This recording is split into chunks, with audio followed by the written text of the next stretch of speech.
យើងប្រៃហ្មង កីឡានាំមកនៅសុខភាពតែរបួសធ្ងន់ណាអូឈាមឈ្ងុយបានស៊ីឈ្ងុយ ខ្ញុំចង់ប្រាប់ថាខ្ញុំចេះច្រើនតែលោកដឹងឯងលោកអត់ដឹងទេអញមិនឃើញអត់ចង់ឃើញអញមិនចង់ឃើញ ជំរាបសួរស្រីស្រស់ប្រុសស្អាតទាំងអស់គ្នាហើយនេះគឺវីដេអូភាគទី3របស់ខ្ញុំបាទនេះគឺចាប់ផ្ដើមធ្វើសម្លការីបាទគោខ្ទិះគោអីទៅហើយបន្ទាប់មកយើងក៏មកត្រៀមបន្លែត្រៀមអីហ្នឹងបន្លែមានច្រើននេះមានល្ពៅការ៉ុតអីហ្នឹងត្រប់ផ្លោកគោបាទចំពោះសម្លការីបងប្អូនអាចនឹងប្លែកអាចនឹងគិតថាប្លែកអីចឹងដោយសារតែមានដាក់ល្ពៅក៏ប៉ុន្តែសម្រាប់បន្លែយើងចង់ដាក់អីក៏បានដែរដោយសារតែវាជាចំណងចំណូលចិត្តរបស់យើងមិនមែនធ្វើនៅក្នុងស្ថានភាពផ្កាយ5អីទេបាទព្រោះម៉ូបនេះយើងធ្វើហូបខ្លួនឯងទេបន្ទាប់ពីការីឆ្អិនហើយខ្ញុំក៏មកអង្គុយដោតសាច់អាសាច់ដែលប្រឡាក់ហ្នឹងប្រឡាក់ពីល្ងាចយើងមកដោតសាច់ហ្នឹងខ្ញុំមកអង្គុយដោតមកកូនឆ្នាំងដោតពីអ្នកបងហ្នឹងឥឡូវហ្នឹងគាត់អត់ទាន់ជួយដោតខ្ញុំទេតិចទៀតបានគាត់ជួយដោតបើតែឡើយខ្ញុំដោតម្នាក់ឯងសិនដោតបដាប្រៃគ្នាបដាថាត្រូវទៅផ្ទះថ្មីរបស់គាត់នឹងនៅម៉ោងប្រហែលយកលៀបយកជ័យស្រីសួរស្ដីផ្ទះថ្មីរបស់គាត់ណាតែចាំទៅស្អែកទៅព្រោះថ្ងៃហ្នឹងវាអាសៀលហើយយើងនៅជួបជុំគ្នាបងប្អូនមកពីរោងចក្រនៅមួយទៀត 4-5 នាក់ទៀតអញ្ចឹងវាអាសៀលហ្មងតែយើងជួបជុំគ្នាហូបចុកអីហើយវាយប់បាត់ហើយអញ្ចឹងចាំស្អែកមកទៅវីដេអូដោតសាច់នេះគឺយូរមែនតើបាទតែខ្ញុំដាក់អីញាប់ដោយសារវាយូរមកកូនឆ្នាំងហ្នឹងមានតិចណាបងប្អូនដោតបដាចុកចកេះនឹងអីក៏ប៉ុន្តែតែទ្រាំទៅបើអត់ទ្រាំបានវីដេអូណាបងប្អូនមើលដោតអង្គុយរអ៊ូបដាដោតបដាតែធ្វើមិនអាហ្នឹងវាជាទូនទីរបស់យើង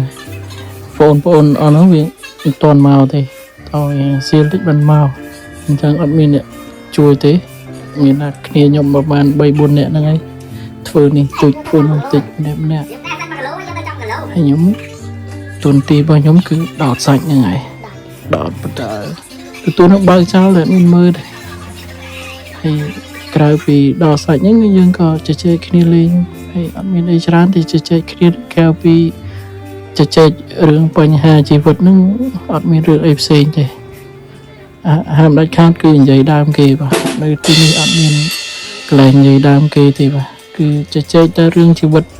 ផ្ទាល់ខ្លួនរបស់ពួកខ្ញុំប្រហែលអ្នកហ្នឹងឯងចែកម្លែកបទពិសោធន៍ជីវិតឲ្យគ្នាទៅវិញទៅមកហើយលក្ខការសម្ងាត់អត់អាចនិយាយទៅប្រាប់ជនទី3ទី4ណាផ្សេងទៀតណាដឹងតែគ្នាយើងរឿងយើងដឹងតែគ្នាយើងប្រហែលអ្នកនេះឯងហើយពួកយើងយល់ចិត្តគ្នាសម្រាប់ពួកខ្ញុំប្រហែលអ្នកនេះផងដែរគឺអាចនិយាយបានថាសឹងតែហូបបាយចានជាមួយគ្នាបានណាបងប្អូនអរគ្នាគឺយល់ចិត្តគ្នាហើយទីបំផុតខ្ញុំដោតបានសម្រេចហើយបងទីបំផុតខ្ញុំធ្វើបានសម្រេចហើយឥឡូវនេះគឺកំពុងតែរៀបចំកាត់ភ្លើងស្វ័យអាំងសាច់បាទហ្នឹងហើយពួកយើងក៏រៀបចំបកាត់ភ្លើងទៅហើយបកាត់ភ្លើងហើយទុកឲ្យវាឆេះចោលនឹងឲ្យមានល្ងើកល្អចាំយើងអាំងបាទក៏ប៉ុន្តែឆ្លៀតពេលនោះខ្ញុំទៅវាយសីវាយចុះវាយឡើងដាច់កញ្ចក់ឈាមលហាមបាទកញ្ចក់មែនតែនកញ្ចក់បងប្អូនដឹងស្រាប់ហើយហើយនៅសារតែចង្រៃហ្នឹងហើយលោតវាយស្ទាយពេកចុងក្រោយឈាមកញ្ចក់លហាមបាទមែនបន្ថែមទឹកត្រីមែនចឹងទឹកត្រីក្រែងប្រៃដល់ពណ៌នេះមកជ្រូចកីឡាហ្នឹងហើយបើសារតែកីឡាហ្នឹងហើយបានខ្ញុំឈាមជើងរយះជើងមុនហ្នឹងហើយលោកប្អូន2នាក់នេះពួកវាយមែនតើហើយលែងគិតខ្វល់រឿងអាំងសាច់មកអាំងសាច់ហើយដាក់យកពេលទេមកក៏មិនខ្ចីលើកដែរសង្សារប្អូនធរណាទេមកក៏មិនលើកដែរសម្រាប់ទុកចោលសារទៅពួកនឹងវាយស្អីតែពួកនេះអីតែខ្ញុំដាច់ឈាមជើងហាមណាពេលខ្ញុំមិនទាន់ថតប្រាប់ឲ្យខ្ញុំថតដល់ពេលខ្ញុំថតទៅវាយធ្វើក្លេកក្លាក់ជ្រុះលិចជ្រុះកើតពេលមិនទាន់ថតវាយល្អ អង្គុយមើលពួកវាវាយឡើងជក់ដែរណាក៏តែដល់ពេលថតធ្វើឯងធំទៅអៀនលិចអៀនកើតវាយធ្លាក់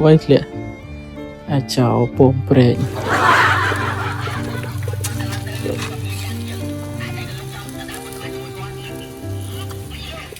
ឈ្ងុយអូយេ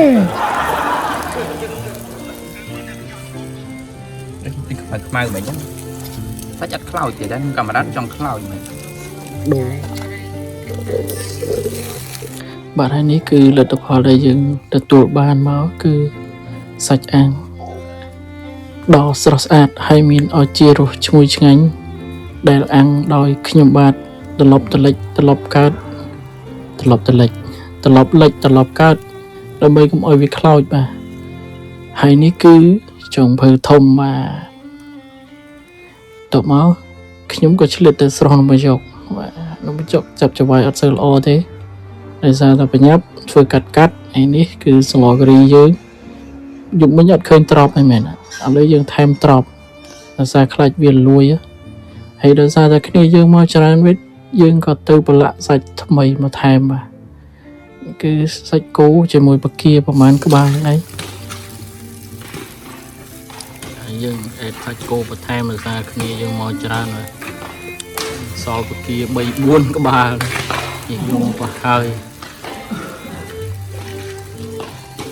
យើងប្រៃមករសជាតិអីអាចទទួលយកបានបាទឥឡូវសាច់យើងក៏ឆ្អិនរៀបចំដាក់ចានដាក់អីហើយបងប្អូនយើងក៏មកជុំគ្នាអស់ដែរយើងក៏នាំគ្នាចាត់ការតែម្ដងទៅបាទអត់មានអីច្រើនទេបងប្អូនអស់នេះគឺមានតែជាក់ 4-5 ដបហើយបងប្អូនក្មេងៗទៅមកគាត់មកលេងដល់រោងចក្រផ្ទះបងមេចុងភៅផងហើយក៏អង្គុយចែកគ្នាលេងទៅតាមបែបប្រុសនេះឈ្ងោកយកមើលមេចុងភៅធំជះសម្រស់យ៉ាងសង្ហាបាទឃើញទេមើលទៅស្ដាយអន់សក់តិចបាទហើយវីដេអូភាគនេះគឺអត់មានអីច្រើនទេបងប្អូនអរគ្នាមានតែប៉ុណ្្នឹងឯងអរគុណសម្រាប់ការតាមដានទស្សនាវីដេអូខ្ញុំរយៈពេលប្រហែល 6-7 នាទីនេះអរគុណខ្លាំងមែនទែនជូនពរអ្នកទាំងអស់គ្នារកទទួលទានមានបានគ្រប់ក្រុមគ្រួសារធ្វើដំណើរទៅណាមកណាសុខសុវត្ថិភាពគ្រប់ពេលវេលាជួបគ្នានៅវីដេអូភាគបន្ទាប់បាទសូមអរគុណនិងជម្រាបលា